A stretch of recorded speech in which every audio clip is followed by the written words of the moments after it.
Okay, so this is QA, and started to attend to this question because I know it has come up several times on various platforms, and that is about Peugeot 301. Even though I know I've done videos and believe articles as well on Peugeot 301. So this from Wasiu Taiwo, and the reads, can someone use it for Uber driver? For Uber, I mean. So this a video I did. I think it should be a video, not post. I did for the 301 when I went to Auto Fair. Was it 2018 or 2019? Something like that. I think 2019. Auto Fair sometime in October 2019. Here in Abuja.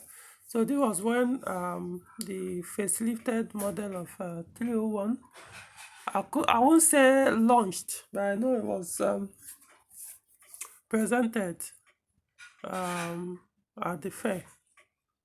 So the early model was 2012 production, so this was more like a facelifted model.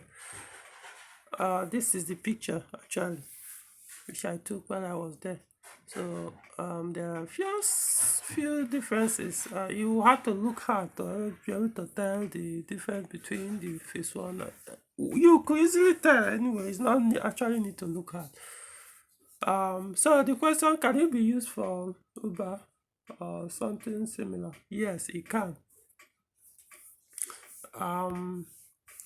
But I think I'll need to point out few things.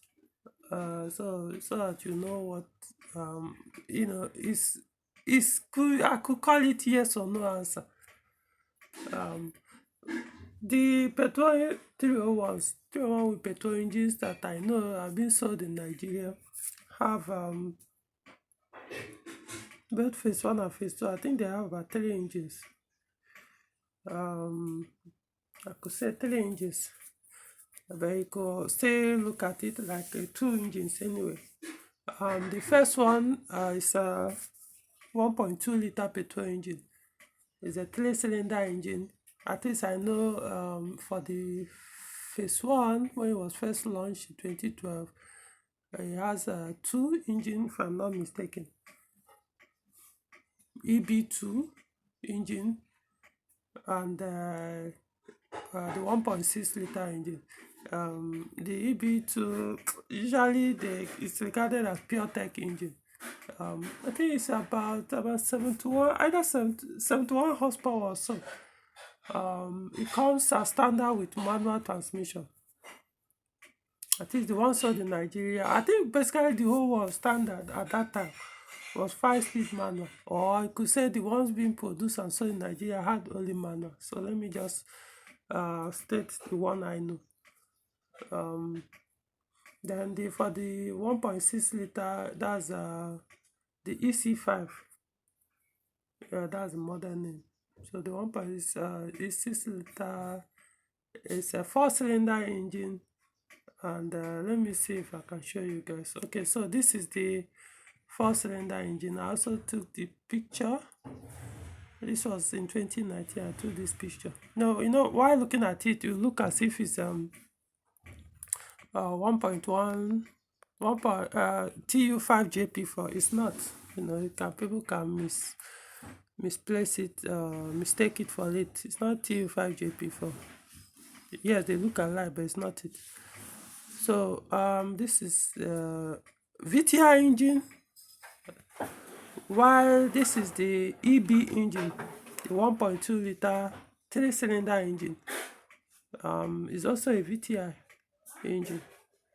Okay, so for the phase 1, I don't have the picture. I don't think I prepared the picture of that phase model sold or produced. So those ones, the VTI one has a 4-speed automatic, no manual. No, the 1.6 VTI one, that's this engine. The models that had this engine came only with automatic. Sold in Nigeria, maybe outside Nigeria they have manual. So if you see anyone in manual I want to believe probably it's an imported. That's what I mean. It was not produced here. So because this ones I'm showing you were assembled here. So this one has 4-speed automatic. The model is 88. I want people to pay attention because you might be wondering, the question was simple. Can it be used for Uber? I want to explain so I know why I say it's like yes or no answer. So from there you can now know if it's no for you or yes for you. So follow through this video, and it's not just for Uber. You will learn so much about this vehicle. The much I know, I'm going to lay it out. So now for this engine, this is the 3-cylinder engine. Like I say, it came only with manual 5-speed. Now these two engines, these are VTI engines. They all have timing belts, right? So this one, the design, the timing belt is the design is just like, I'm not saying the same kit. I'm just saying the design is almost similar, like the TU5 JP4 engine. I've not actually bothered to check if it's the same belt, the timing kit, are they the same with the TU5 JP4. It's most likely they are not. So I'm just pointing it out, it's the same. So it's a dry belt. The timing belt is dry belt. However, for the EB2 engine, which is this one you are looking at, the 3-cylinder engine, the timing kit is different. It's belt, but it's different. This is a weight belt, weight timing belt. So the design is like that of timing chain. So when you see it, you look as if this is a timing chain engine. It's not. When you open this cover, you find that it's the belt. So the belt is different. It runs inside engine oil. So now for the phase 2, this particular one, okay, I won't call it phase 2. Maybe, but it's the phase 2 model. So they also have this VTI engine, 1.6. And then I think for the EB2, they also have EB2. I don't know if those also are sold in Nigeria. I can't tell, but I know generally they also have EB2 engine, which is the 3-cylinder engine. But I'm not so sure if hold on. I'm not so sure if it's the same power, because I know there are two EB engines, non-aspirated. They are not, not turbocharged engines, because there are EB engines that are actually turbocharged. There's the 3-cylinder engine, this pure tech engine that are turbocharged. But this one, I can't guarantee that the is turbocharged engine, the one that came with the phase 2, at least on 301. Maybe they have, but not in Nigeria. Or maybe they didn't even produce anyone with EB2 in phase 2 or phase 3 model. However, I do know that the power was tweaked to about 82, if I'm not mistaken. But what I could tell you is that I could understand the reason why they had to make them manual all through, because I don't see how automatic can be able to work with this engine. The engine doesn't have much power, so it's going to drag it. Now you could say there are some vehicles it could work with automatic, but 301 is not that. I won't say it's a light vehicle, but it's not that heavy. No, what I'm saying, it's not a heavy vehicle, but it's not that light. So in that case, the automatic will really struggle with this 3-cylinder engine. I mean, 71 to 82 horsepower with a car as big as, let me just use the size, as big as the 301. I don't think it will make sense. So that's why it has to be manual. So if you are considering the one that will consume the least amount of fuel in 301, petrol, of course there are the diesel version, but not sold in Nigeria. So if you want the 301 that will consume the least fuel, then it has to be this 3-cylinder engine. However, forget about the automatic. You can't get it in automatic, at least here in Nigeria. I'm not even sure if I produce an automatic. Like I said, it won't really make sense. If it has automatic, the consumption will actually go higher, or may even consume more than that of the 4-cylinder one, the EC5. So it has to be manual. So it will make sense for Uber if you use this one. Personally, that's even the one I will recommend. This is the one I will recommend. But there's a condition to it, which not everybody might be able to meet that or find that condition comfortable. So I will still come to that. So now for this one, the early model, the first one had, like I say, 88 automatic transmission. That's the model. It's a 4-speed automatic transmission. It looks alike looks like AL4. Basically, in fact, it's just a successor of AL4. Same company, just produce it, gave it that name. So it could be hard to actually tell by mere looking at it, unless you have a technical eye. That's when you can differentiate that, oh, this is AL4, this is 88. They all look alike. They both look alike. So it's 4-speed, but from the phase 2, with this engine, the facilitated model, let me be using the word phase because there are 3 phases. So it's possible it's phase 1, phase 2, phase 3. So okay, let's use that word, phase 2. So the phase 2 one, that's this one. So the phase 2, from what I could tell, especially one that I drove, I don't know whether it was produced in Nigeria or not. It has a 6-speed automatic, not 4-speed. So it's possible that all the phase 2 that was produced in Nigeria with the VTI 115, this one is about 115 horsepower. The torque is around that 150 torque, compared to, that's NM, compared to the other ones with about 110, 117 horsepower. That's the 3-cylinder one, so they don't have much torque. Well, it's okay, for that size. So it was about 150 HP. So this particular phase 2 one that I drove once was still new when I drove the car. The owner just got the car. So it has a 6-speed automatic. What I couldn't tell was whether it was AM6 or 86, because the AM6 and 86, they basically look alike somehow, unless though just like AM6 is bigger, for depending on engine model. There's AM6 for 4-cylinder, AM6 for 6-cylinder. So that's what I couldn't tell. But it's a 6-speed automatic, and it was produced by ISIN. That's either AM6 or 86, or jointly produced in terms of 86. So now, so here's my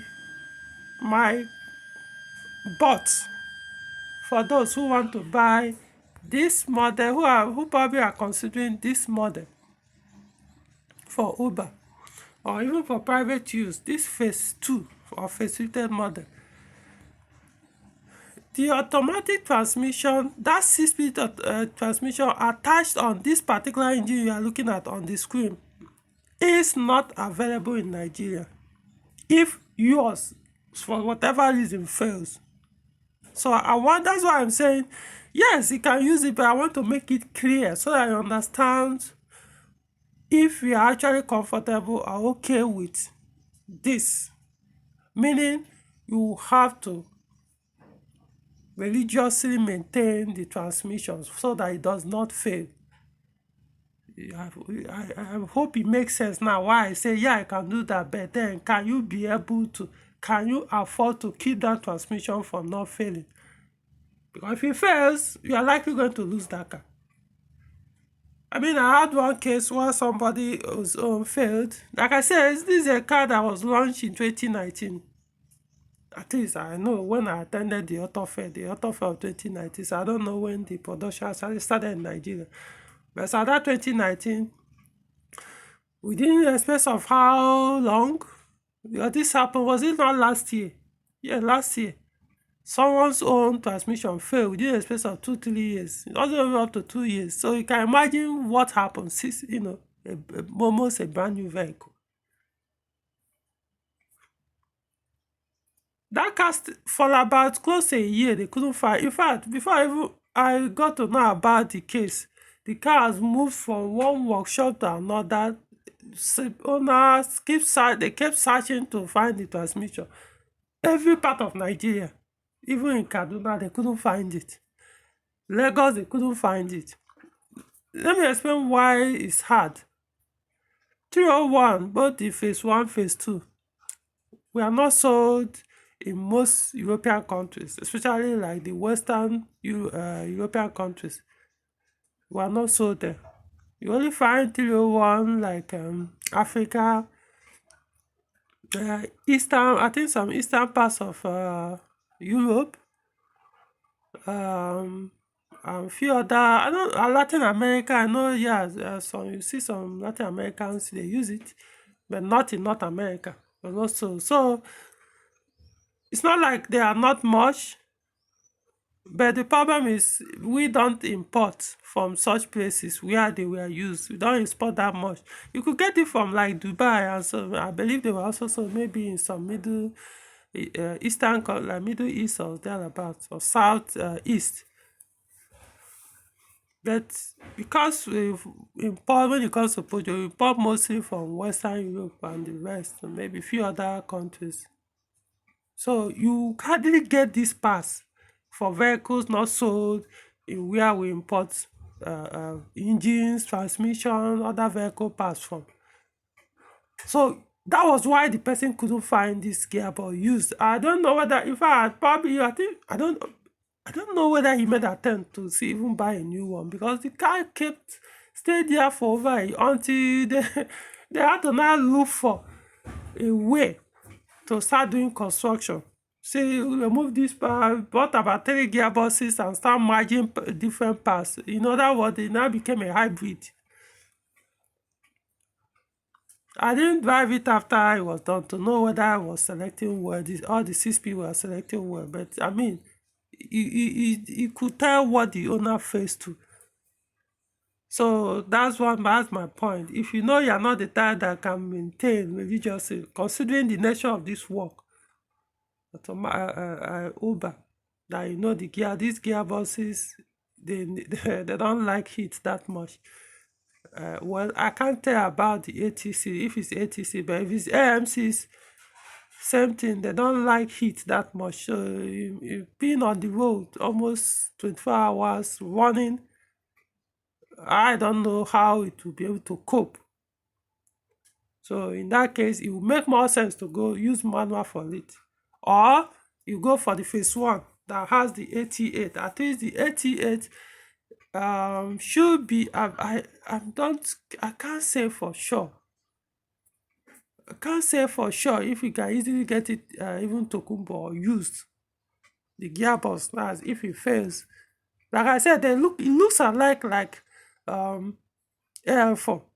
Because 408, the first phase 1 408 has 88, the one with EW10A. It's 88, not AL4, even though they look alike. So, but then it still cannot enter here because the circumference of the gearbox, both are different. So, some might attempt using the AL4 from TU5JP4 engine to attach to see if it works. I don't know how good to match, because I expect the ECUs not to be the same. Probably the connections as well. I don't know. Maybe it works. So if it must be automatic, it might make sense to go for the phase 1, the one with 4-speed. But of course, the 6-speed one will consume less because it will have a shorter gear ratio than the one with longer. Not necessarily because it's shorter or something, but it's an improvement on the other. So that is it for the transmission. Please now you know which one you can choose. For the manual, it could be the phase one or phase two. It doesn't matter because basically the same engine. Though, like I said, the phase one, I think it was the one EB2 with 71 horsepower with 110 Nm torque. While that phase two, I think they increased the power to about 82 HP with about 115 or 117 Nm torque. Or maybe even the first one has this same 82 HP one. I don't know. So but I know it's basically same engine, because there could be slight difference. Because the modern names are different anyway. So let's talk about this engine. Because this is the most common one if people usually go for, because it comes with automatic. People run away from manual. So let's talk about this one. Now this one, this engine is now also not available.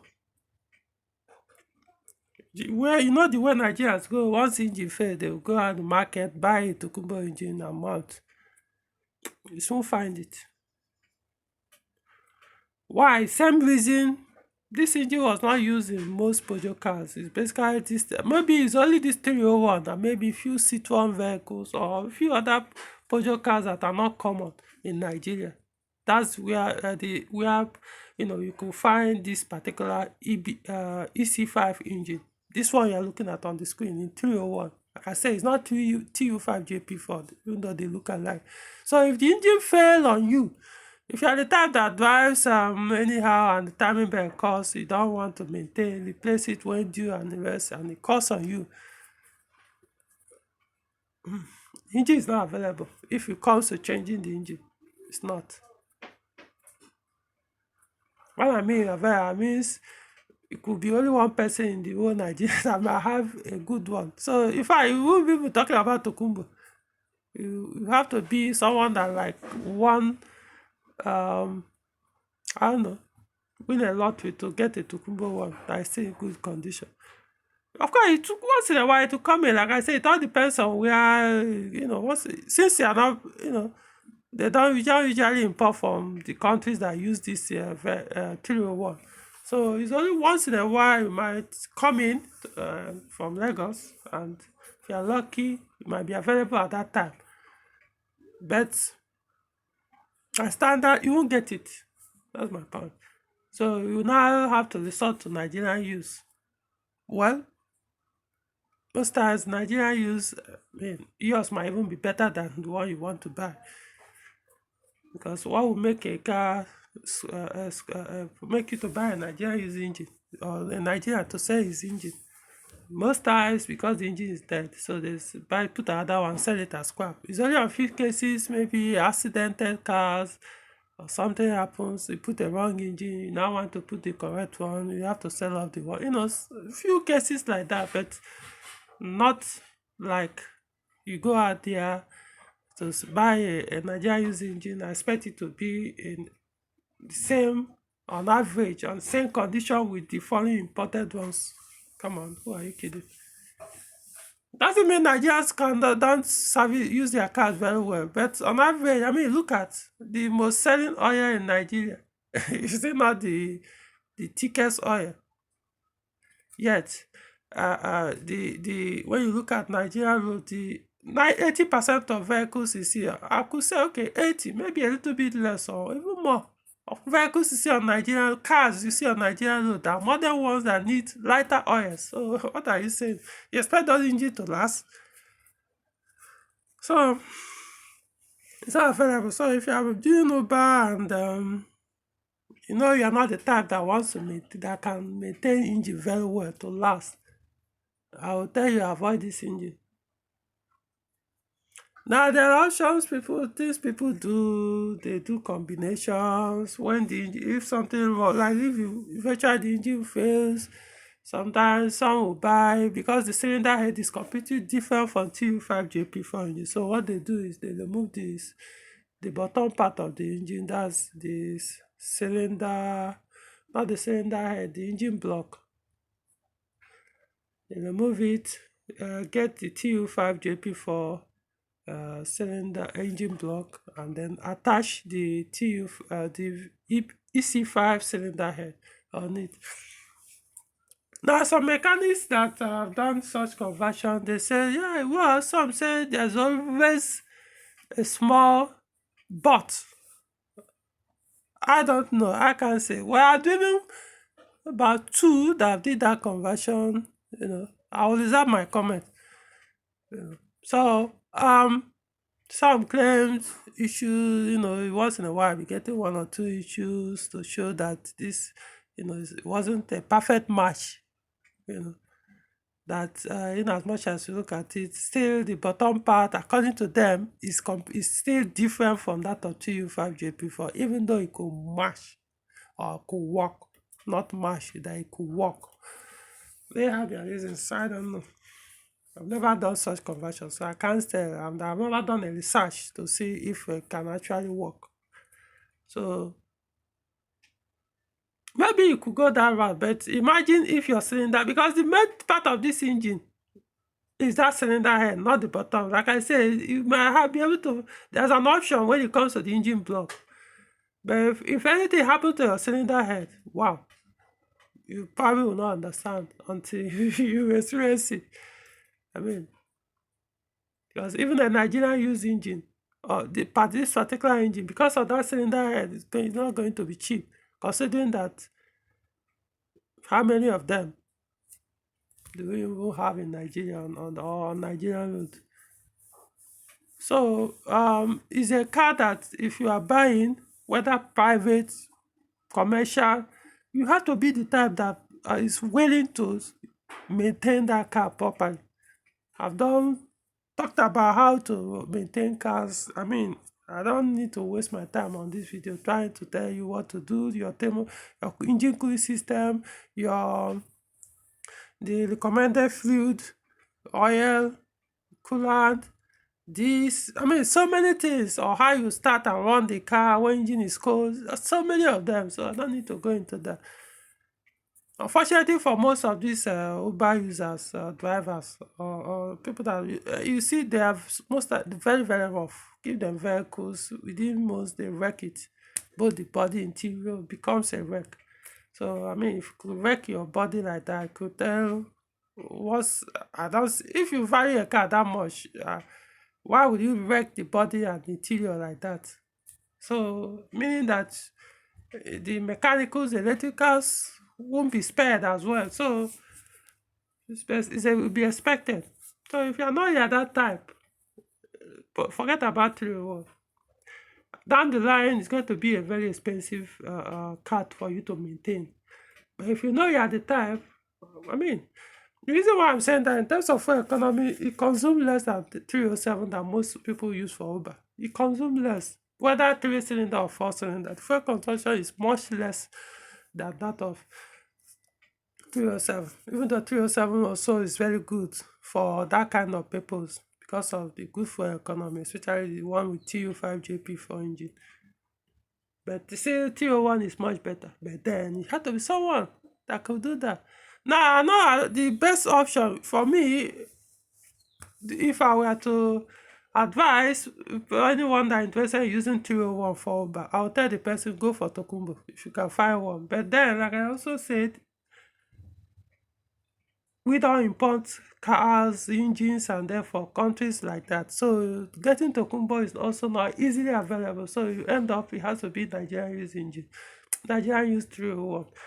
If you're lucky, you could get Tokumbo actually. I know at a point I was searching for a client and about 2 Tokumbos came up.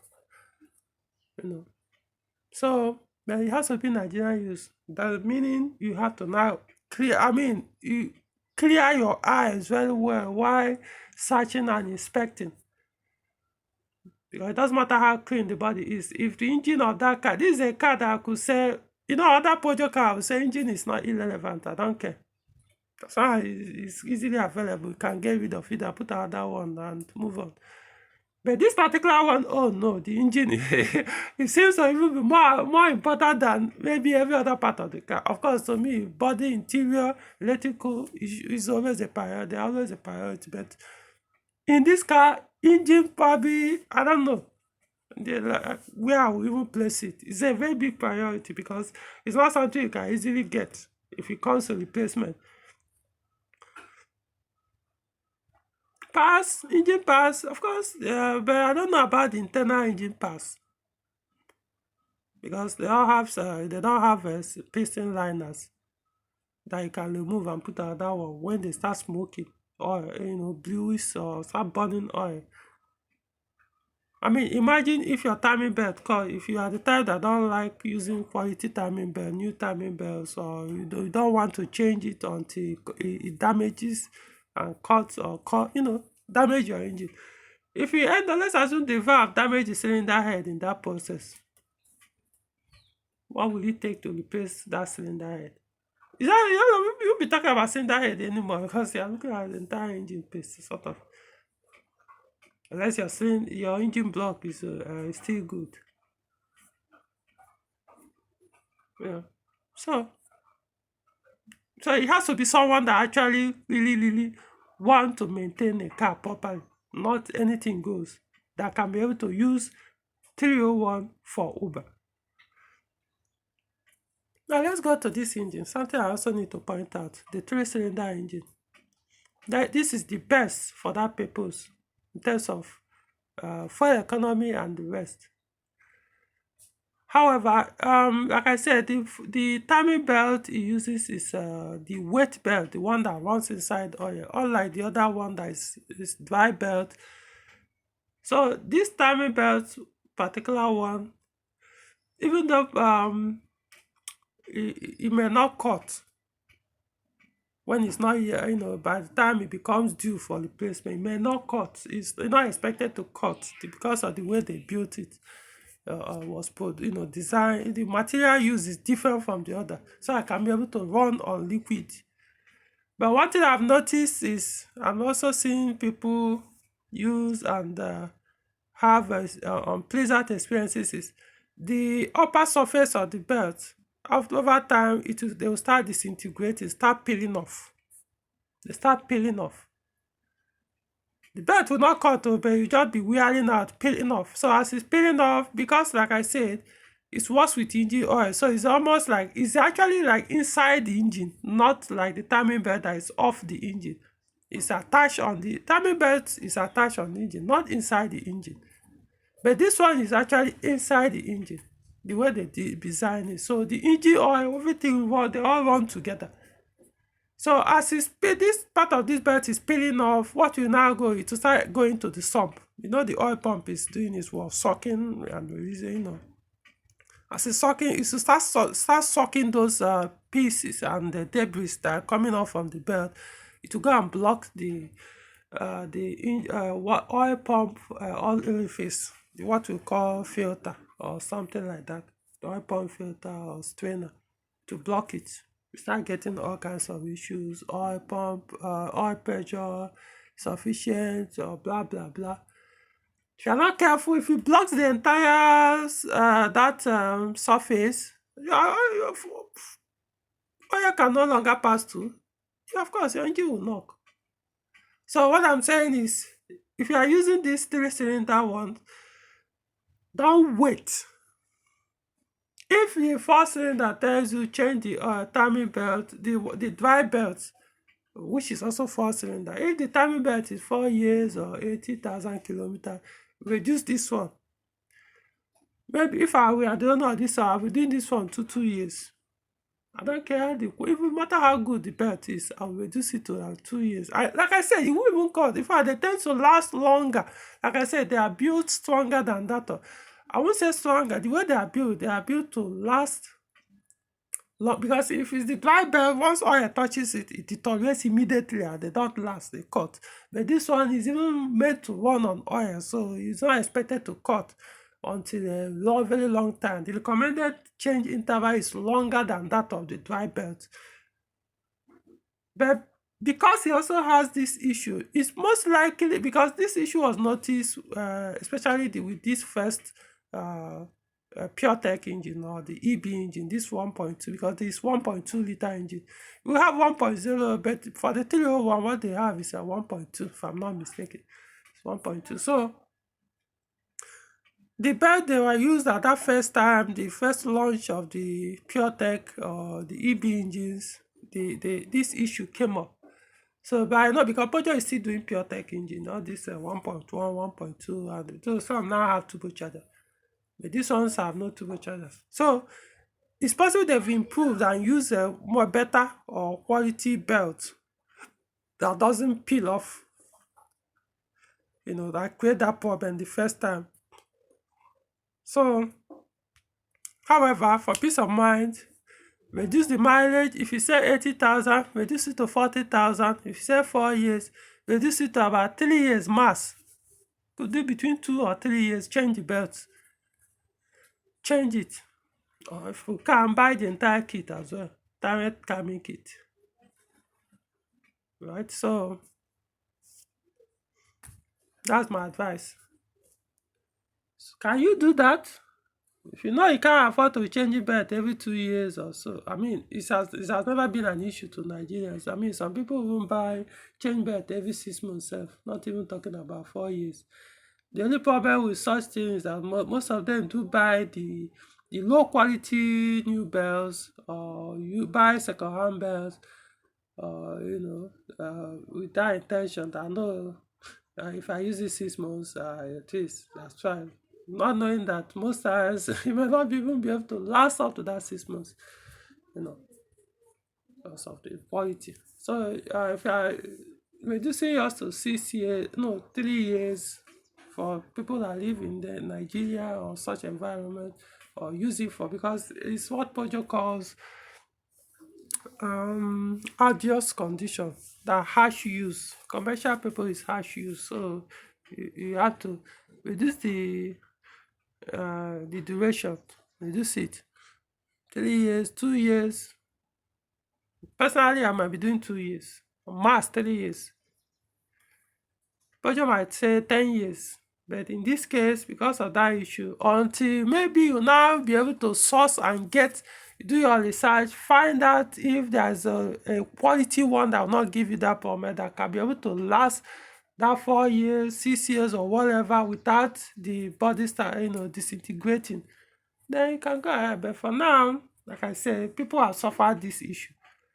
So if you don't want to lose the engine, the belt will not cut. I'm not saying eventually, if you get a point, of course, it might cut. But for what people have, no, I've not come across anyone that is cut because of this. It's just that by the time you to get to that point, it's not like you end up damaging the engine, because those species will go and block your filter, your oil pump, preventing the oil pump from sucking oil to your oil pan to distribute to every weakening part of the engine. So it may wreck your oil. But before that, you start seeing the sign. We'll be warning you, oil pressure too low. Oil pressure issue, you will get it. But of course, Nigerians, they do ignore some of this, or they may not actually know the cause, because they might not suspect it might be debris on the oil from the belt that is getting to the pan, to the oil pump, and dealing with blood, blocking this flow. Okay, so I know how this thing might look very confusing, whether to buy. The interior, not bad, not like well equipped. 301 has its own issues. I can go into, in fact, the maintenance cost not so much, but it doesn't mean it's a perfect car. It has its own issues, which if I go into that, it may take more time, I believe I've discussed some of those issues in the past. That's another issue apart from this engine thing. Like one of the things I don't like about this absence of coolant temperature gauge. I don't just get it. There's no car I will drive without coolant temperature gauge and feel comfortable. I don't need to wait until the issue come up before the car start warning me. No, I need to be seeing the gauge. Once in a while, my eye will flash through it. But this case, they don't do that because there's no gauge. So the only time you know something is wrong with your cooling system is when the car is probably is already overheating. There's a problem already, as in it has started creating problem. Maybe the water has already dried up. Maybe the car has already temperature has shoot up so much the ECU now start to. I mean, I need to see it before I get there, so I can even stop it from happening. So I don't get why Peugeot didn't put coolant temperature gauge on the instrument panel. I mean, even if there's no space, put the digital one. It doesn't, even if it's not the analog type or something, the clock type. Find some, just put a small figure somewhere. Let me be seeing it. Even if it's on the instrument panel. Or give me the option. Maybe there's a button, one of those driver switches on the steering where I could press it to come up on the instrument panel, show me, then a second letter it goes up. I mean, put that option. Let me, fuck. Don't get. So it's one of the issues I don't like about 301. It doesn't mean every user is having that problem, but I want to know. For someone like me, know how I drive, so I always want to know the condition of my engine cooling system at every point in time I'm driving. But it doesn't even phase one, phase two, they don't have it. So I mean, what the hell? If you made the mistake in the first one, why repeat the same mistake on the second one? I don't get. I know it's not. It's like it's not. And I don't think it's a mistake. I mean, you can't mess up. That's such thing cannot be a. It's not. What I'm saying, it's not an omission in terms of it's a mistake because you can't omit something like that. Something so that primary. So it was intentionally done. Maybe they felt people who want to use this car don't need to know the condition of their engine cooling system. I want to. So, meaning, nothing will ever make me buy this car. I don't care how good it is. Someone like me, I must see it. I must find a way. The only thing that make me ever consider it is because I know you can buy aftermarket engine cooling, aftermarket coolant temperature gauge and install. You can. It's not a big deal. But it means you now have to introduce some wiring connections, get it to the engine, now find somewhere on the dashboard where you can mount the gauge so I can easily see it.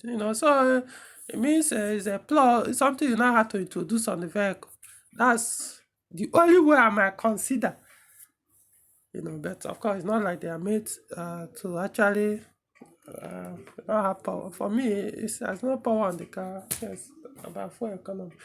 There are some I've seen some on produced or sold outside Nigeria that actually have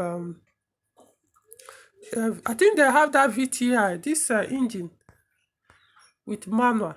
I think so. I think one with manual. I also think I've seen one with a bigger engine. Was it EW10A or THP engine? Turbocharged engine. I'm trying to remember. I've seen one that actually possess, higher power than this. Try to remember the engine. Whether 2.0 liter engine that's EW10 or something or turbocharged engine. So in that case, if you want, in that of course, it's no longer meant for someone that will do Uber because if you're going for power, fuel consumption goes up. So in that case, if you are for enterprise, if you want it for a private use and you want the power, then you might have to consider importing from those countries. You might not find in Nigeria. So you have to now do pre-order. Go to check Dubai, see if they can find one with turbocharged or 2.0 engine, or maybe it must be manual, but you want the one that has more power than the 3-cylinder engine. Then you might consider this EC5 that has manual. You have to import. I can't remember first. I know I've come across one, and I was surprised that they actually did such ones outside, sold outside Nigeria. So if you want the one they sold in Nigeria, this is the best, the two you can get. These two engines. Okay, so I think that has answered the question, and at least other people, not just for people for Uber. Please, this just give a general view of 301. It's a good car. it has issues or weaknesses and the rest. Like every other car has their own, so it's not like just I have my own issue with it, and that's specifically that gauge. The oil, the recommended oil is, in fact, even this engine is 10W40 is recommended for it, if I'm not mistaken. I think so. I know I included it on among the B7 B792300 or B72300. So B71, I've forgotten that code. So if it's recommended, if 10W40, I need to check to be sure, but I think so. I know I publish list of all the Peugeot oil certifications with the engines under them. So you could go back and look at that list. So if you find EC5 there, so it means the engine oil is cheap. Of course, it's not only that one, even 5W40 is there, if I'm correct. Yeah, I think it should be there. Just go and check. So, but what I mean, you now have a cheaper oil to use. So you don't have any excuse now to say, yeah, oil for it is too expensive for you to afford. I mean, if you can't afford for 7,000 or any other B72300 10W40 oil, quality one, recommended for that engine, then stay away from 301. Honestly, if I stay away from modern Peugeot cars, that's the best advice I'll give you. If you can't afford 10W40 oil, you shouldn't be driving a modern Peugeot vehicle. Just stay away from it, because you'll be killing every engine you have, or you end up buying.